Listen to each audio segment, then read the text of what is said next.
What would you do if, one day, in a cemetery you've never been to, 3 children looked at you as if you once belonged in their lives? A cold CEO, 3 unfamiliar little girls, a name carved into stone, and a truth only the dead would ever fully understand. This is not a story with a clear villain. There's no miracle to make it right. Only scattered fragments of time, deep regret, and a chance to make things right, if we are brave enough to turn back. Before we begin, let us know where you're watching from, because this story could touch a heart, anywhere in the world. This is the journey of a man who missed the most precious thing in life and returned when there was nothing left to take, only something to give. The journey of 3 little girls who once learned how to love without ever being held. And we are now rewriting what it means to call someone family.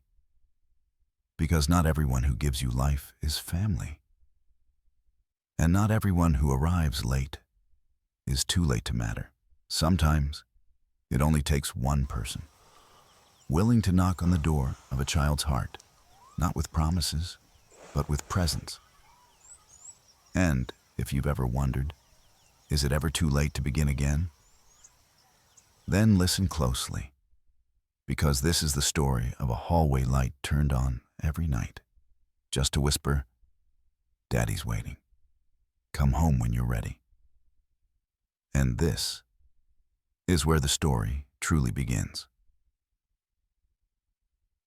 The autumn wind swept through Forest Hills Cemetery in Portland like it had something to say, to the restless souls beneath the soil, and to the living who still wrestled with the past. The sky wasn't quite gray, more like the hush of ash, as if even the sun chose silence in the face of one woman's passing. Maple leaves, painted in red and gold, circled above a freshly laid gravestone, clinging to damp soil that had not yet settled. And in the stillness of it all stood a man, unmoving, as if he were an extension of the stone itself. Only his heartbeat betrayed him, pulsing, aching, for something he couldn't yet name. Cole Whitaker, once a name that commanded awe across Seattle's tech world, the architect behind a billion-dollar financial software empire, now stood like a man lost at sea. No meetings, no forecasts, no triumph, only silence. The woman in the oak casket was Dr. Lillian Rhodes, a brilliant anthropologist, and the only person who had ever truly seen through Cole's cold facade. They had loved once, briefly, fiercely, intelligently, until different paths ended everything. Cole had left Portland to build his empire. Lillian stayed, quietly fading from the timeline of his life like a dream he wasn't awake enough to keep. He came late, missed the funeral. He only stood there from a distance, once everyone else had quietly begun to leave. In his ash-gray overcoat, strands of silver streaking his hair, the wind combed it gently back.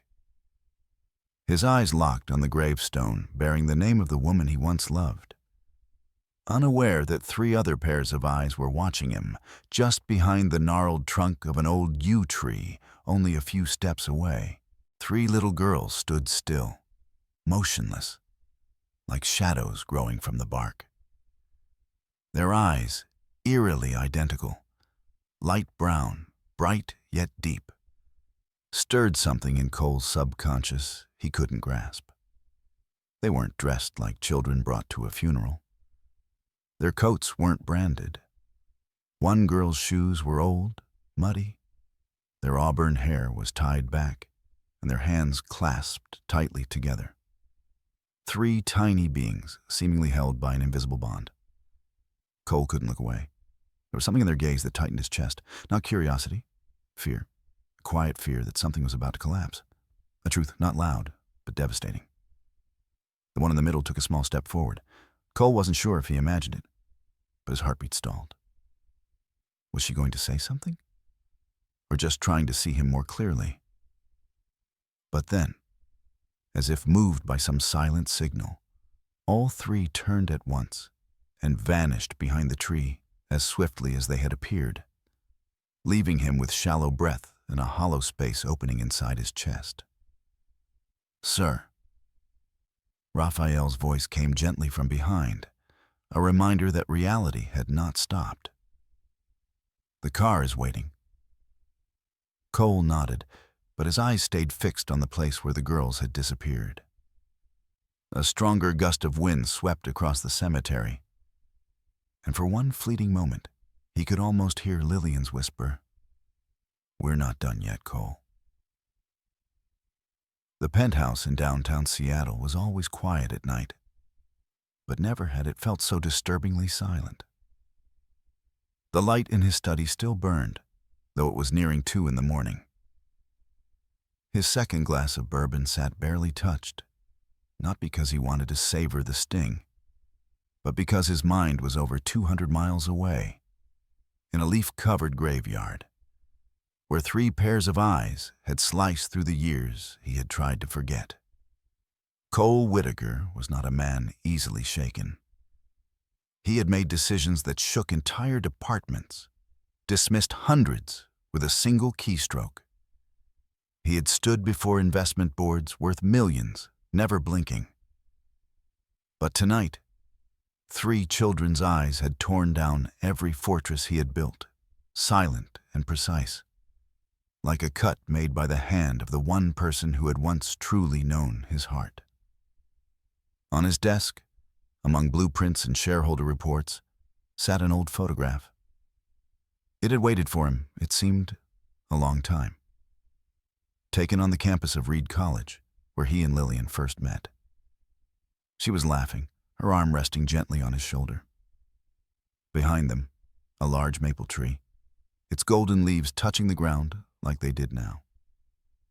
He couldn't remember who had taken the photo, but he remembered how he felt in that moment, as if time could actually pause, as if life didn't have to race. But in the end, he was the one who walked away, faster than anyone else. He once believed he had forgiven that decision. If time could rewind, he would still choose London, still choose career advancement, still choose a world with no roots, no ties, only the open sky to rise into. But today, when those 3 little girls looked at him from behind the tree, something inside him cracked. Cole set the glass down, opened his laptop, and typed into the search bar, "Lillian Rhodes obituary." The first headline that appeared made his throat tighten. Dr. Lillian Rhodes, 39, respected anthropologist and beloved community educator, passed away after a courageous battle with leukemia. There was no mention of him, of course not. They had been out of touch for nearly a decade. But then one line in the obituary made his heart skip. She's survived by her sister, May Rhodes, and her 3 daughters. 3 daughters. Cole closed his eyes. His breath grew heavy, as if the air had been drained from the room. His body remained upright on the sleek Italian leather chair, but his soul had just collapsed, with nothing to break the fall. He stood and walked slowly to the floor-to-ceiling window. Seattle by night was coldly beautiful. The lights from the skyscrapers shimmered across the bay like promises no one ever kept. He once thought this place was home, but tonight it was just an apartment, without the sound of children's feet, without laughter, without the scent of something baking or a sleepy voice whispering, "Daddy?" He leaned his forehead against the glass. For a moment, the image returned. The 3 girls, standing close together, hand in hand, as if they only had each other to lean on. One of them, the one in the middle. There was something in her posture that struck his heart. The way she watched the world, quiet, observant, cautious, was exactly how Lillian had looked at him that final night, when she whispered, "I can't stay with a man who doesn't believe in a home." Cole reached for his phone. His finger hovered over the one number he kept outside of business hours for personal reasons, Raphael.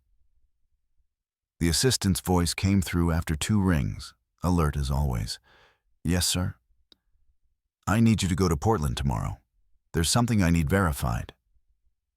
A short pause. "This is about Miss Rhodes, isn't it?" Cole didn't answer right away. He just exhaled.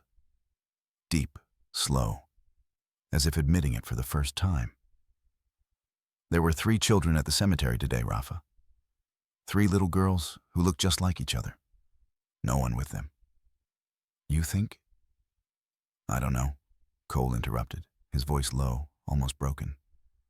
"But if they are mine, I need to know. And I need to know why she never told me." On the other end, Raphael was silent. Finally, he said gently, "I'll start with the name Rhodes." The next morning, a soft rain fell over Seattle.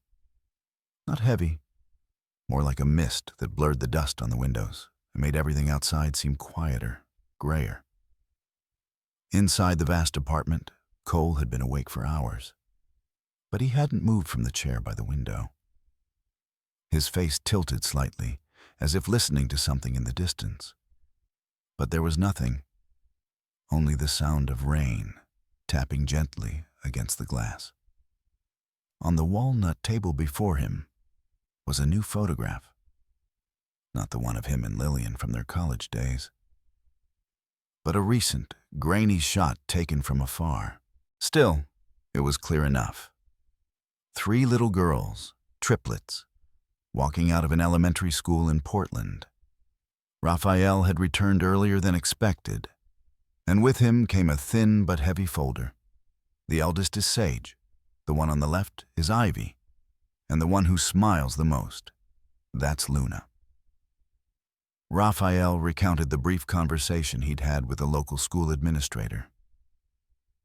They live with their aunt, May Rhodes. Their mother passed away 3 months ago. They say she kept everything very private. No one ever knew who the girl's father was. Cole reached toward the photo, careful not to smudge it. He repeated the names silently to himself. Sage, Ivy, Luna. 3 names, light as spring rain, yet pressing on his chest like stones. "And there's one more thing." Raphael placed an old envelope on the table.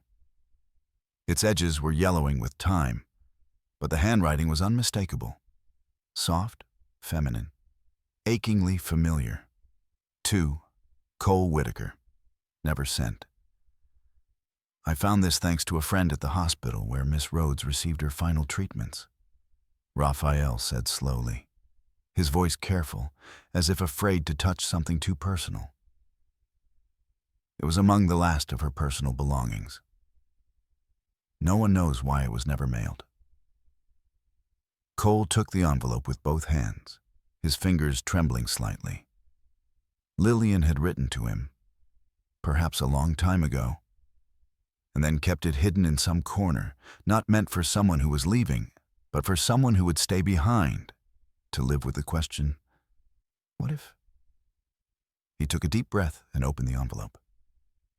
Inside was a handwritten letter, the paper slightly crinkled, as if it had been folded and unfolded countless times. And then he read, "Cole, if you're reading this, then maybe some part of me still hoped, even if I never found the courage to send it. I tried to tell you so many times. But do you remember the last time we saw each other? Your eyes then, they looked like a door slamming shut. And I understood. Wherever I stood, it was no longer home for you. But Cole, I had 3 children, yours. They resemble you in ways that make me both love and fear. I name them Sage, for strength, Ivy, for wisdom, Luna, for softness. There are 3 fragments of a miracle I never thought I'd be allowed to have. I never told you because I was afraid. Afraid that if you came back, it would be out of duty, not love. And afraid that if you turned away again, this time, I wouldn't survive it. If one day you find them, please don't hurt them. They deserve to be loved as the most precious things. And if you can love them, even late then, then love them with everything they've never had. Lillian Cole didn't know when the tears began to fall. Everything inside him seemed to freeze. Not from shock, but from a kind of pain that had no shape, no name. It wasn't just the grief of losing Lillian. It was the grief of silence, of the years that had passed without him knowing, of the moments he had missed, the first time someone called him Daddy, the chance to hold his first child against his chest. Softly, to someone no longer in the world, he whispered, "Can you forgive me, Lillian, for not being there when you needed me?" When they did, Raphael quietly stepped out, leaving him alone with the room, with the letter, and with a part of his heart that had just been shaken awake after nearly a decade of sleep. Cole placed the letter back into the envelope, carefully, as if folding away a piece of memory.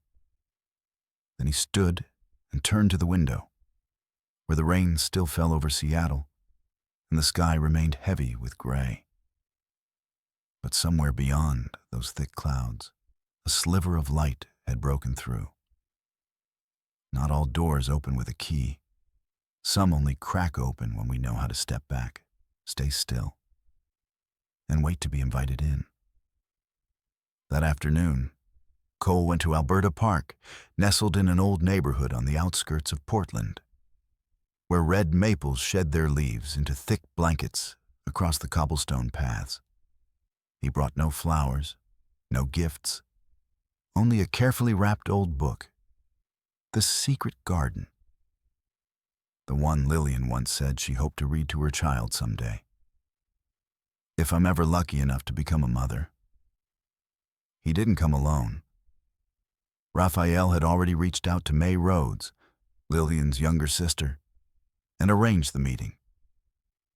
No names were revealed, just an old friend of Lillian's who wishes to honor her memory and share something with the children. Aunt May sat on a park bench by the playground, her hair tied in a quick knot, her eyes cautious, but tired, unmistakably tired. The kind of tiredness worn by women carrying 3 small souls learning to live with a loss much too soon. "They're over there." May pointed toward the distance, where 3 colorful jackets darted around a wooden seesaw. "I haven't told them much about you. I wanted to see with my own eyes whether you deserved to know more." Cole didn't argue. He simply nodded, as if she'd spoken something self-evident. He stayed still, at a distance, not moving toward them. He simply watched, not like a supervisor, but like a man who had lost too much to risk shattering something precious again. He watched with reverence, with regret. Sage saw him first. She stopped, didn't call out, just tilted her head. Her dark brown eyes held a depth beyond her years, a gaze that stole Cole's breath for a fleeting second. Ivy noticed her sister pause and turned. Luna, tethered by some invisible thread, slowed her run and halted as soon as she saw the man watching them. None of them stepped forward. None of them ran. The silence was not fear. It was space. The delicate kind that exists between a world untouched and a man learning how not to break it. May spoke then, breaking the soft tension in the air. "Girls, this is Mr. Cole, an old friend of your mother's." "Friend?"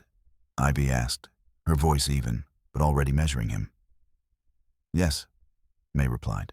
"Someone your mother once cared for deeply." Sage walked forward, slowly. Luna stayed close behind, still holding her sister's sleeve. Ivy followed, her eyes never leaving Cole. 3 children, 3 looks, 1 cautious breath. Cole bent slightly, his voice low, free of adult affectation. "Hello, girls. Aunt May told me you like to read. I brought a book your mom once loved, in case you'd like to keep it." He held it out, both hands extended, as if it weren't just a book, but a fragile bridge reaching from one life to another he might have once had.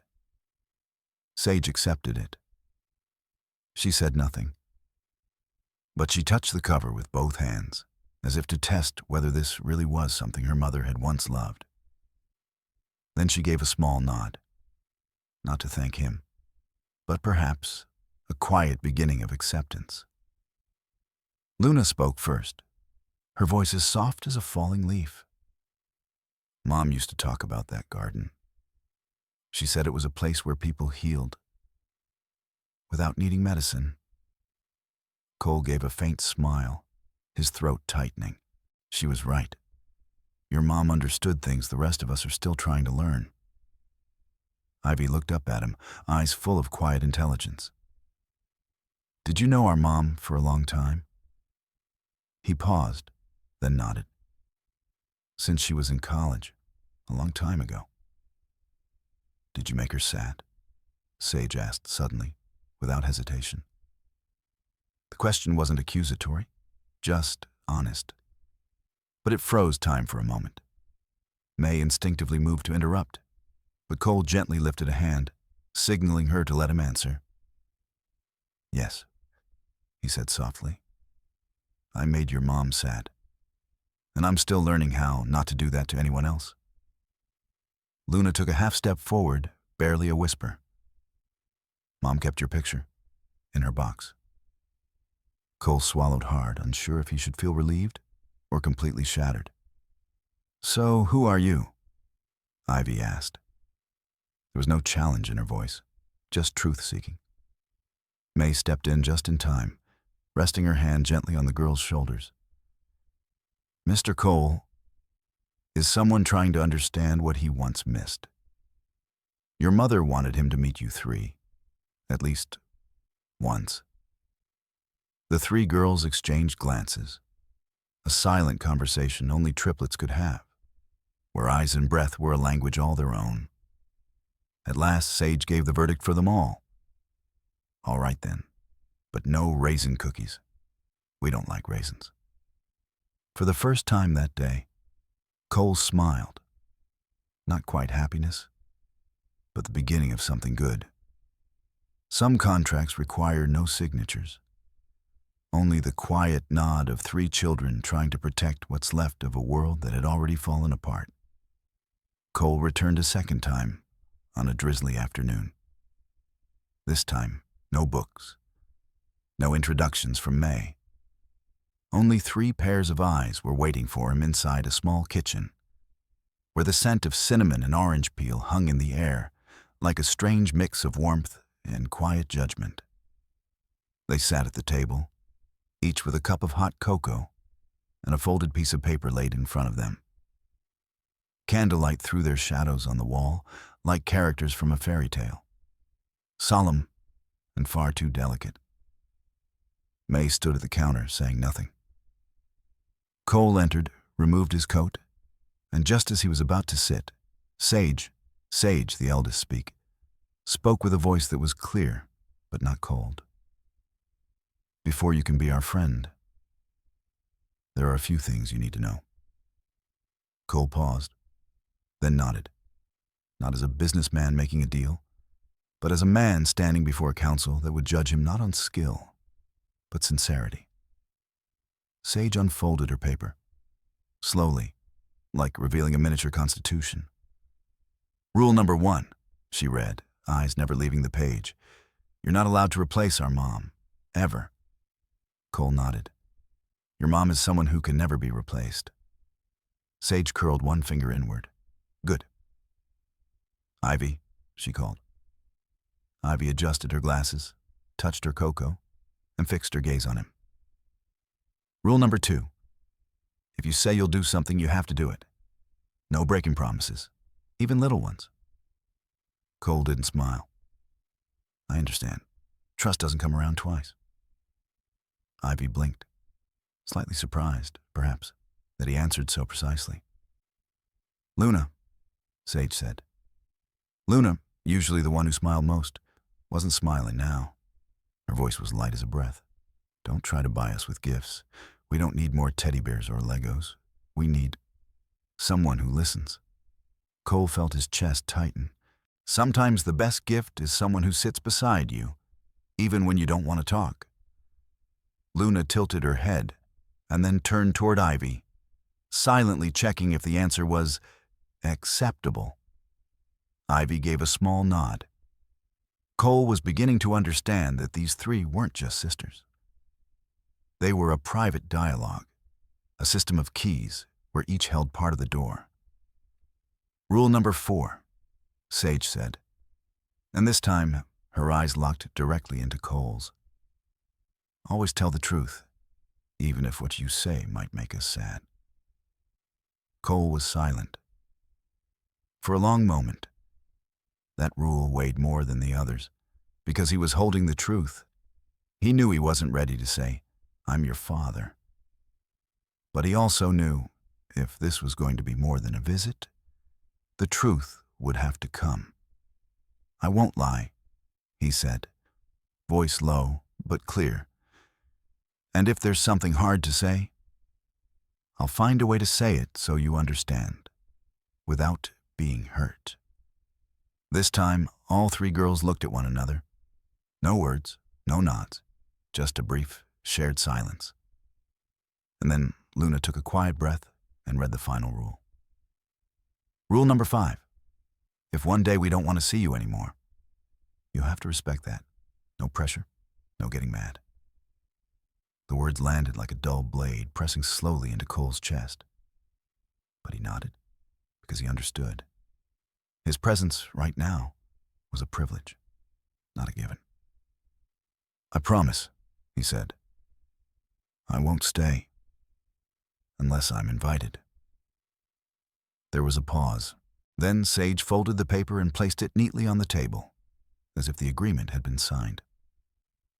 "All right," she said. "We'll give you a chance, once a week, 1 hour, if we think it's okay. Maybe 5 more minutes." Ivy added, "But never more than 3 times a week, unless it's an emergency." Luna smiled. "And you're allowed to sit with us when we eat ice cream, if we like the flavor you pick." Cole let out a soft laugh. Not loud, but enough to blur his vision. This was the most important meeting of his life. And these 3 children, under flickering candlelight, had just given him a privilege the rest of the world never had. The chance to be present. There are children who don't cry, not because they don't know sadness, but because they've learned to carry pain quietly, to stay standing for those who can't. Cole discovered that one drizzly afternoon, during his scheduled 1-hour visit. Luna had a mild fever that day, curled up under a blanket, her cheeks warm and flushed. Ivy was deep into assembling a new animal cell kit she'd checked out from the school library. And Sage, the eldest, sat at the edge of the table, fingers wrapped around a purple-colored pencil, staring at a blank sheet of paper like it was a math problem without a solution. Cole walked over, not too close, careful not to intrude on her space. "Are you drawing?"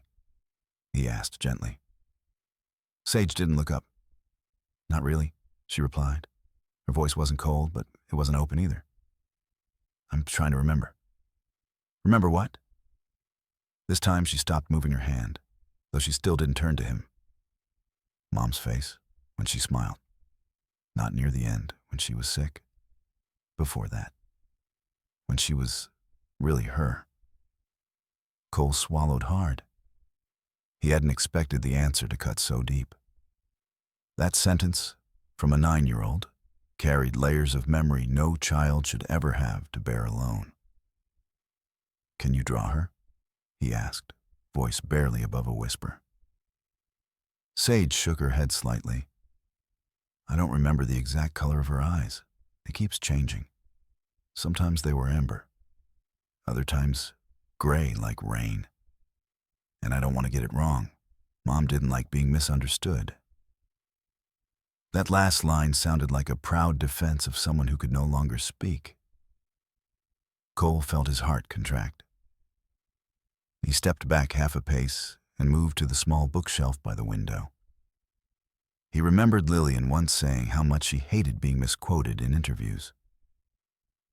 "They write about me like I'm a specimen, not a person. They don't see the depth, just the headline." After a moment of searching, Cole carefully pulled out a photo album. Linen-bound, handmade. No title, no captions. But every photo inside carried the kind of memory that only those who lived it could recognize by the wind that once blew through it. He returned to the table and placed the album beside Sage, not touching her drawing. "She once told me her eyes looked like the sky in early April, right before sunset disappears," he said softly, like reading poetry. "I never really knew what that color was. But maybe it's close in this picture." Sage opened the album. Her fingers turned the pages slowly. No words, just silence. Until she paused at a photo of Lillian, holding a book by the window, her eyes looking outward, a faint smile on her lips. "This is it," Sage whispered. Then she picked up the purple pencil and replaced it with a soft blue. She began to draw again, quietly, without fuss. Cole didn't sit. He simply stood beside her, like a shadow large enough to block the wind, but never the light. After a few minutes, Sage looked up. "Do you want to see?" The question came like a surprise, as if a locked door had creaked open just a little. Cole nodded. "I'd really love to." Sage lifted the paper. The drawing was not finished. The woman's hair was complete. Her eyes were colored in. The smile only outlined. But something in the sketch made Cole's chest tighten. "I'm not done yet," Sage said, as if to explain. "The hands, I can't remember what it felt like when she hugged me. I only remember that it was warm." Cole inhaled slowly, then answered still gently. "Maybe I'll never be able to draw your mom the way you can. But if you want, we can remember her together. No rush. Each time we meet, I'll tell you a memory, and you can draw it." Sage looked at him. For the first time, her eyes softened. "Okay," she nodded. "But you can't add anything that wasn't true. Mom hated inaccuracies." Cole gave a soft smile. "I promise. We'll rebuild your mom, not just with images, but with love." Just then, Luna's voice called from the other room. "Sage, the ice cream's melting." Sage folded her paper, unhurried. She handed the album back to Cole. "I'll keep drawing, but I need a lavender-colored pencil, the soft kind." "I'll find it," Cole replied. "The exact one." And as she ran off, he stayed there, his hand resting on the album's cover. He realized that in the fragile world of these three children, he had just been allowed to place one foot inside. Not through the right of fatherhood, but through a promise to keep the memory whole. A father doesn't need to be there on the day his child is born. But if given the chance, he can choose to be present on the day the child most needs someone to say, "I'm proud of you." The girl's 9th birthday fell on a rare sunny Saturday, gentle and soft, like a personal gift from the universe to three little ones still learning to breathe through grief. May's small apartment felt unusually warm that day, not from the number of guests, but from the care in the details. 3 separate cupcakes instead of one big cake, each with its own color and flavor, matching their favorites. Ribbons dangled imperfectly from shelves, asymmetrical but lovely, like the kind of love May tried to preserve in her sister's absence. Cole arrived on time. He didn't bring a large wrapped box or flashy toys, just a small paper bag with 3 delicate silk-wrapped boxes inside. each tied with a ribbon that matched the color of the girl's eyes. May greeted him with a quiet look. She wasn't guarded like that first day, but her walls weren't down completely either. She spoke softly. Today is about them. Don't try too hard, they'll feel it. Cole nodded.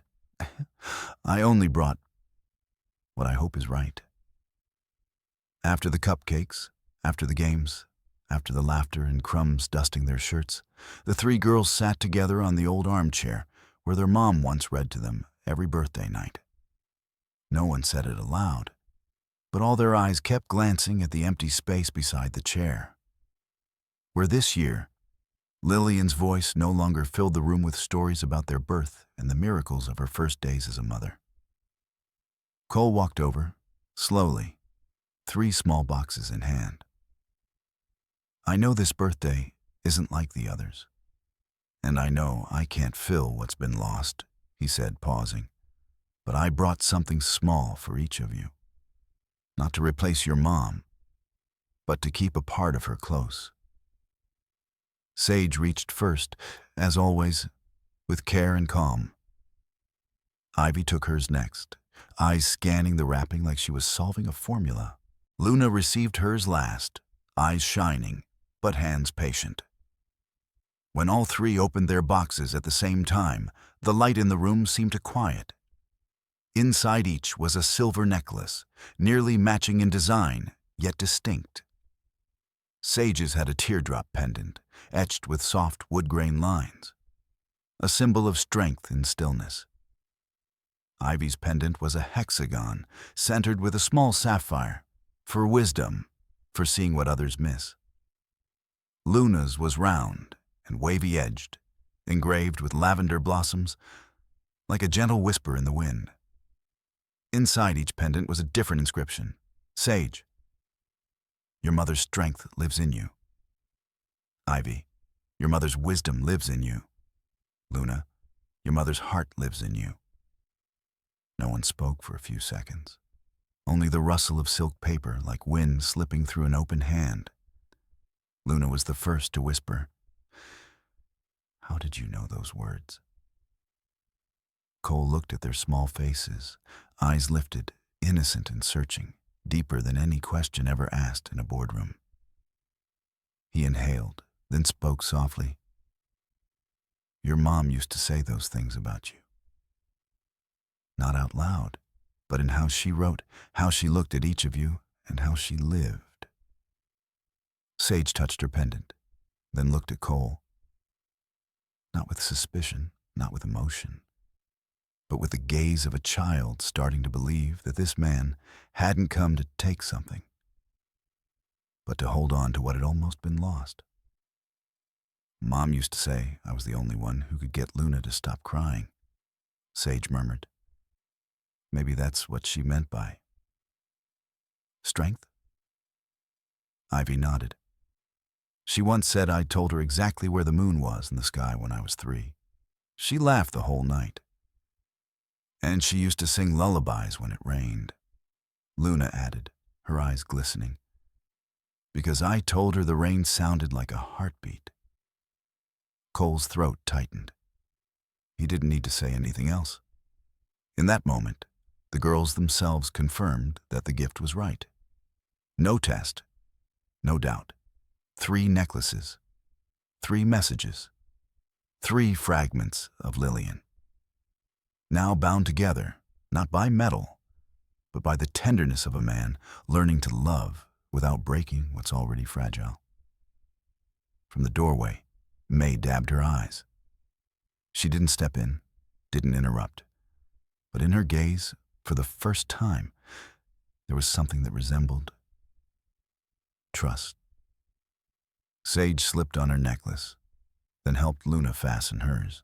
Ivy adjusted the chain until it rested at just the right spot on her chest. You know, Luna said softly, today wasn't as sad as I thought it would be. Cole bowed his head. Thank you for letting me be here. Sage looked at him and asked, barely above a whisper, next year, if we invite you. Will you come again? He didn't hesitate. I'll always come, if I'm invited. And in the slanted light of late afternoon, the 3 necklaces shimmered like whispers from somewhere far away, where maybe, just maybe, Lillian was smiling. Because for the first time, her 3 daughters had allowed someone else to touch what had once belonged only to them. Not every question needs an answer right away. But once it's spoken, the world before and after is never the same. That afternoon began with a steady drizzle, soft needles of rain tapping against the living room window. May's small apartment felt quieter than usual, as if every sound had paused to listen for something that was about to happen. Cole arrived unannounced. He brought with him a homemade apple pie, the first he had ever baked in his life, using a recipe from Lillian's old notebook, the one May had given him as a kind of test. "They're in the room," May said as she opened the door. "Ivy's going through Lillian's books. She said she's looking for a new perspective for her school essay." Cole nodded gently. He wasn't sure what slowed his heartbeat more, the casual words, or the way May looked at him today, not like a gatekeeper, but like someone quietly waiting to see how a door might open. Ivy sat in the center of the room, surrounded by stacks of old books, loose pages, colored pens, and a small reading lamp casting an amber glow. She didn't notice his footsteps until Cole sat across from her, silently. He said nothing. He just sat. "Mom wrote too much," Ivy murmured, flipping through a weathered notebook. "But this part feels different." Cole leaned closer. On the page was Lillian's soft handwriting, punctuated with her trademark tiny commas. She always wrote as if whispering to herself. 3 children, 3 worlds. But if one day they ask about the man who was once the beginning of it all, I won't know what to say. Not because he wasn't good, but because he went too far, too fast. And I never dared to ask him to turn around. Ivy looked up. The question was already waiting in her eyes. It just needed someone brave enough to hear it. "Uncle Cole," she said slowly, placing the notebook down. "Did my mom love you?" There was no dramatic weight to it, no trace of tangled emotions. It was asked the way a puzzle piece gets placed after hours of quiet trial, not with logic anymore, but with feeling. Cole didn't answer right away. He looked at Ivy, those eyes so strangely like Lillian's, the intelligence, the steadiness, and the way she didn't flinch from the truth, even if it might break her heart to hear it. "Yes," he said simply. "I loved your mom very much." Ivy didn't blink. "Then, are you my father?" In that moment, every sound in the room seemed to vanish. The rain still fell outside, but it couldn't reach this moment. Cole looked at Ivy. There were no other children here. No May, no Luna, no Sage. Just 2 souls. One searching, the other learning how to offer the truth. He wanted to say yes. He wanted to hold her and call it a beginning. But he knew this wasn't the moment. Not because he was afraid, but because they deserved to hear the truth only when all of them were ready to love it, not be hurt by it. He placed his hand gently over the notebook and closed it. Then he spoke, his voice low and steady. "I'm here, for a reason deeper than anything I've ever known. I'm learning how to become the kind of person your mother once trusted. And if one day you want to know everything, I promise I'll tell you, all of it, with truth and with love." Ivy gave a small nod and turned back to her pencil and notebook. She said nothing more, but she wrote one short line. "The truth doesn't always need to be clear. Sometimes it needs to be prepared with trust." Cole read the words as he stood, He didn't touch her shoulder. He didn't say thank you. Because he knew, today, a door had opened just a little. Not with a confession, but with patience. Some things don't need to be declared. They need to be built, quietly, steadily, with a heart relearning how to love. Cole had always been a man of diagrams. He mapped out the future in product life cycles, in market projections, in 3-year personnel strategies. But he had never designed a future in color, in light, or with wall space for children's paintings. That's why, that night, in his cold apartment on the 40th floor, he rolled out a new blueprint, not for a single man, but for 4 people, learning how to become a family. The apartment was on the 12th floor of a low-rise building near the Natural History Museum, the one the girls loved visiting every Saturday. It wasn't the fanciest place, but close enough to walk to school. More importantly, it had morning light in the living room from the east, and a corner just the right size for Luna's easel. He had hired an architect, the best he knew. But this time, the blueprint didn't begin with a budget. It began with 3 questions. Does Sage have a quiet place to read? Does Ivy have enough light for her telescope? Where will Luna hang her first drawing? That evening, in his coat pocket, was a printed rendering of the space, and a packet of cinnamon cookies, the kind May once called the scent of Lillian in every winter. The girls didn't know he was coming. When he entered, Ivy was at the table, counting stones from her mineral collection. Sage read on the rug. Luna was under the table, drawing a flying rabbit. "Uncle Cole!" Luna shouted, bolting out first. But then she stopped, remembering the unspoken rule among the 3 of them. "This isn't a scheduled visit," she said, eyes narrowing with mock suspicion. "So, you probably brought something interesting, right?" Cole smiled and unfolded the blueprint, spreading it across the table. "I'm thinking about a new space, and I need 3 little architects for the project." Sage frowned. "Are you building something?" "Not building," Cole said. "Renovating an apartment, a place that, if one day you girls want to stop by, stay the night, or just escape the whole world, there's room for all 3 of you." Ivy sat up straighter. 3 separate bedrooms? Exactly. "Southeast-facing windows give the best morning light," she noted. "Can my room have a floor-to-ceiling bookshelf?"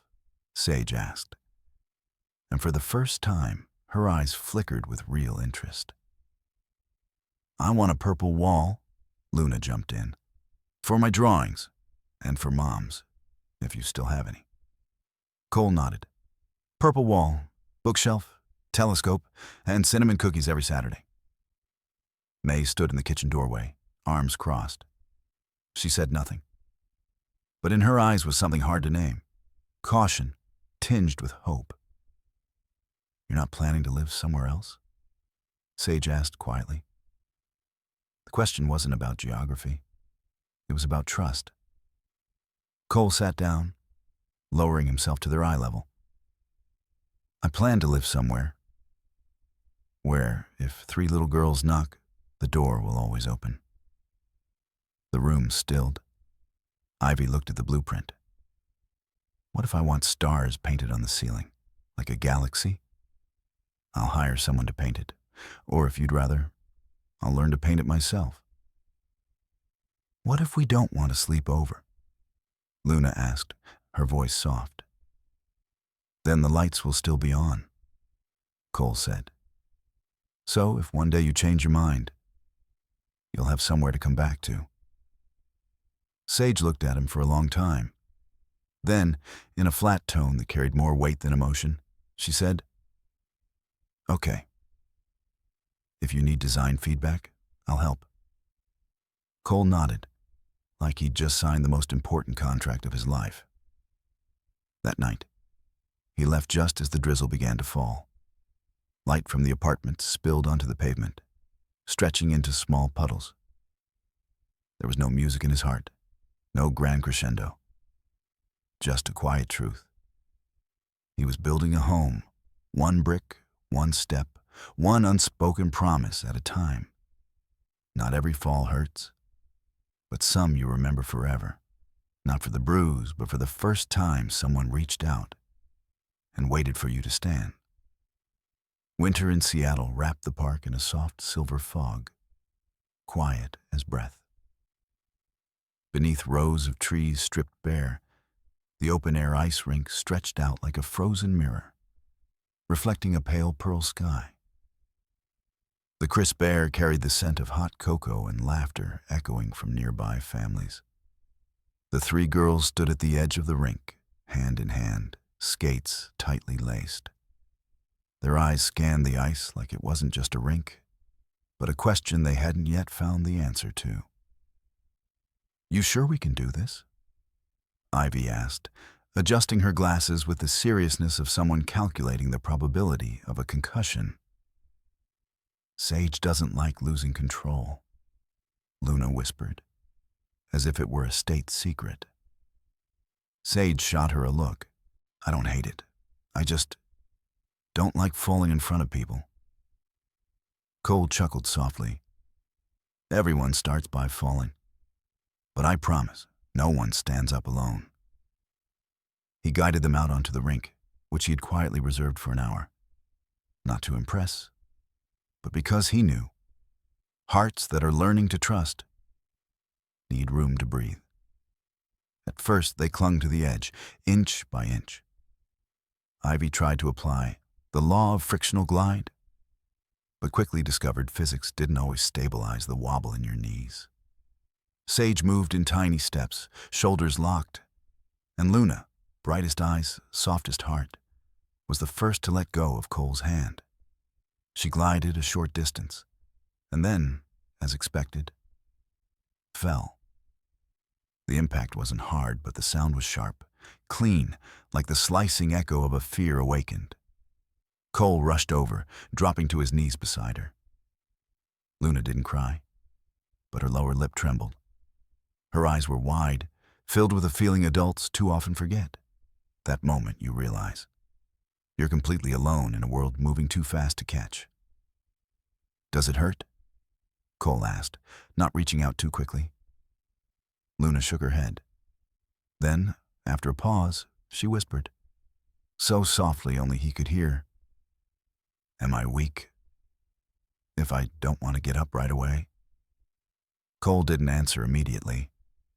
He looked at her cheeks pink from the cold, but eyes shimmering like ice just beginning to melt. "No," he said. "You're strong because you know you're not ready, but still plan to try again." Luna exhaled. Then slowly she placed her small hand in his. Cole helped her up, not by lifting, not by pulling, just by holding out his hand and waiting. And the second time, Luna skated again. Not far, but she didn't fall. Ivy clapped once. Sage nodded with pressed lips, a silent seal of approval.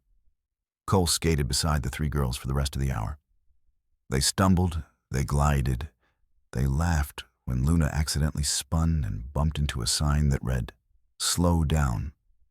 No speeches, no lessons, just presence. After returning their skates, they gathered inside a nearby cafe.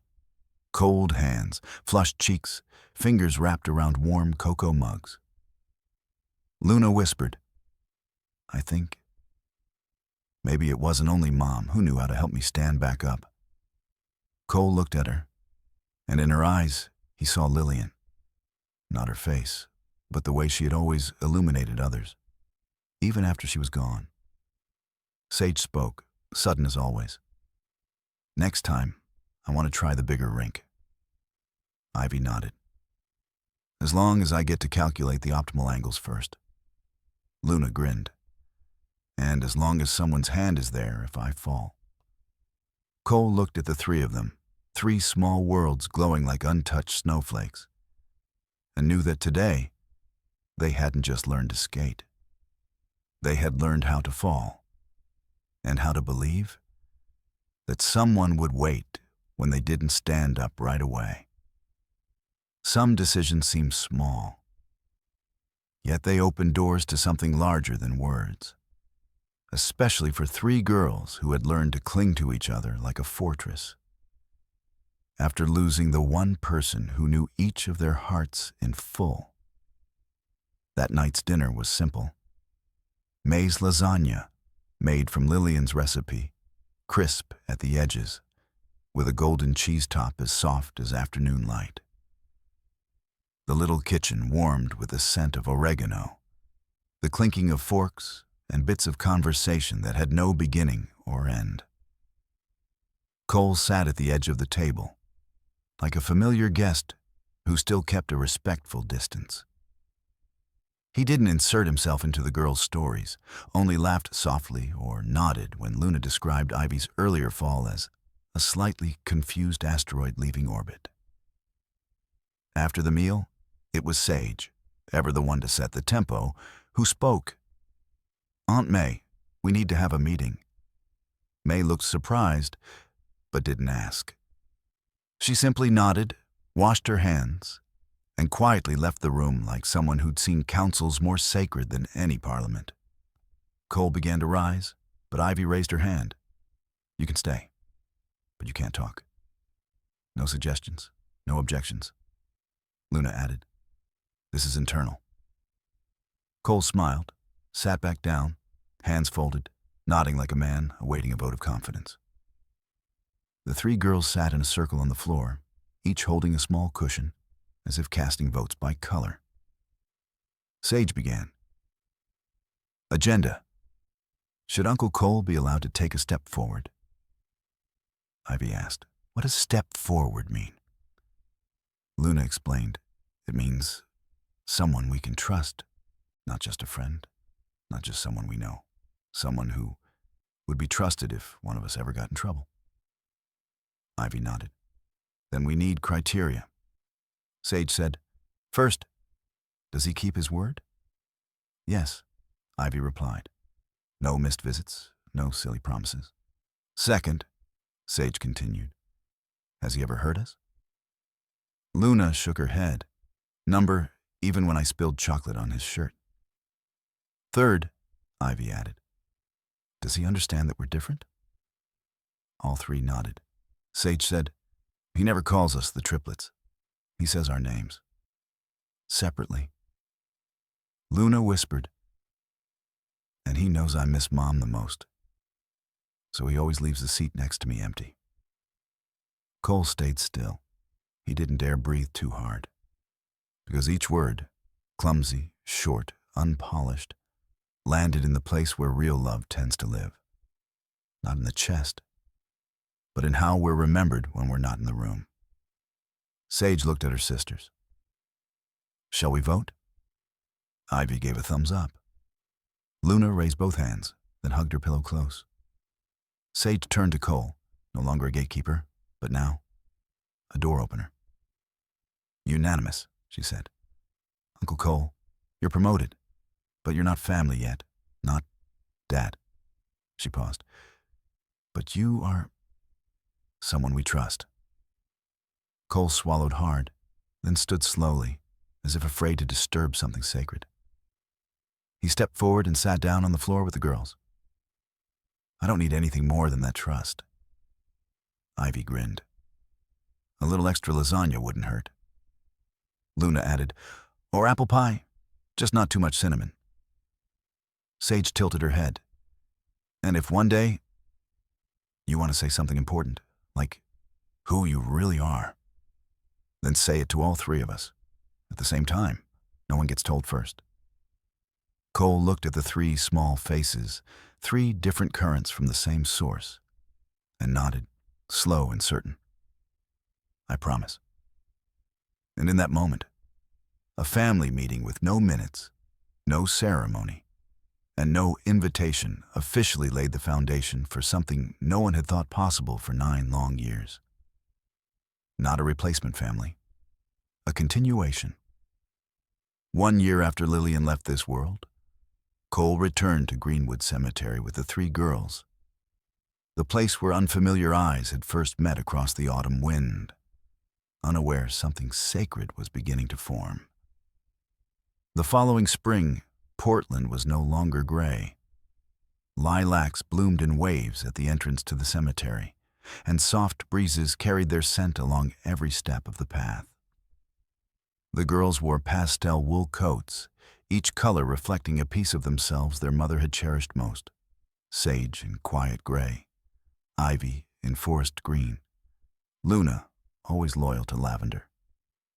In each of their hands, a single white rose.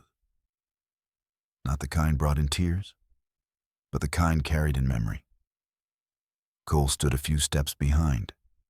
He brought no flowers, only a letter from Lillian, found in the back of a drawer May had once kept safe. Its first line read, "If the girls are old enough to understand, then maybe Cole is finally brave enough to speak." The girls laid their roses before the headstone, then turned around. They stood upright, hand in hand, a sign they always shared when they were ready. It was Sage who spoke. "Go ahead." Cole took a deep breath. But he didn't speak of where he'd been. He didn't explain the mistakes. He didn't describe the beauty of what was. He simply said, "There are things adults keep hidden, not because they don't trust you, but because they're afraid they're not good enough to protect what's precious. Your mom loved me, and she loved you 3 more than she loved herself. I left because I thought I had to choose a path where family didn't fit. And when I came back, I realized everything beautiful had stayed behind." He lowered his head, his voice no louder than a prayer. "I'm your father, if you're willing to call me that." A strong gust swept through, rattling the maple leaves, as if Lillian was listening, and exhaled softly. No one cried. No one cheered. Sage stepped forward, placed her hand over Cole's. A quiet gesture, not sentimental, but full of weight. "I don't need to say it now, but if I ever need you, where will you be?" Cole knelt, meeting her gaze. "Wherever you need me, at school, at a recital, or in the middle of the night, just to hear you say you hate biology." Luna reached up, touched his cheek, and smiled. "Dad, can you learn to draw? So you can draw Mom?" It was the first time she'd called him that. Ivy stepped forward next. She said nothing. She simply handed him a folded sheet of paper, a family tree she had been working on for school. At the top, Father, Cole Whitaker. The truth did not arrive in thunder. It came in 3 small nods, like a silent invitation from hearts that had once been closed. That night, for the first time, the lights in the new apartment turned on. There was no party, no balloons, just a dinner table set for 4 and 4 plates laid neatly in place. Sage chose the seat near the bookshelf. Ivy sat beneath the telescope lamp. Luna hugged a purple pillow. And Cole sat there, no longer at the doorway, but truly inside. The kitchen smelled like warm pie. On the wall hung 3 paintings. The sun peeking through clouds, Luna, a spiral galaxy of planets, Ivy, and a steaming cup of tea beside an open book, Sage. No one said the word family. But every gesture, every shared bite, every glance across the table, unwhispered, "We are learning to become one." Not by blood, but by choice. Before bedtime, Luna turned back to whisper to Cole as he switched off the hallway light. "Dad, if I wake up in the middle of the night and feel scared?" Cole placed his hand gently on her shoulder. "This light will always stay on," he said. "So you'll know. Someone's waiting for you to come home. Not everyone who gives you life is family, and not everyone who arrives late is too late to become the most important one. Sometimes, love doesn't come through bloodlines, but through quiet presence. At just the right time, in the gentlest possible way, you can choose to begin again. If you're brave enough to knock on a heart, and patient enough to wait for it to open from the inside. Some families aren't written in DNA, but in decisions. Some fathers weren't there at the beginning, but still choose to stay until the end. And some children are strong enough to forgive, wise enough to ask the hard questions, and soft enough to open the doors to a heart that once was forgotten. If you've ever felt lost, if you've ever been late, if you've ever wished for one more chance to do it differently, remember this: true love doesn't come from who arrived first. It comes from the one who chooses to stay the longest. This story may end here, but the journeys of healing continue. In every person, every home, every heart is still waiting to be heard. If you believe in love, forgiveness, and the power of second chances, subscribe, tap the bell, and join us for the stories to come. Stories that may not shout, but just might make you smile, shed a tear, and begin to heal. Because sometimes, a small story, it is enough to soften an entire day. This is Hear and Wonder, where gentle things are still worth telling.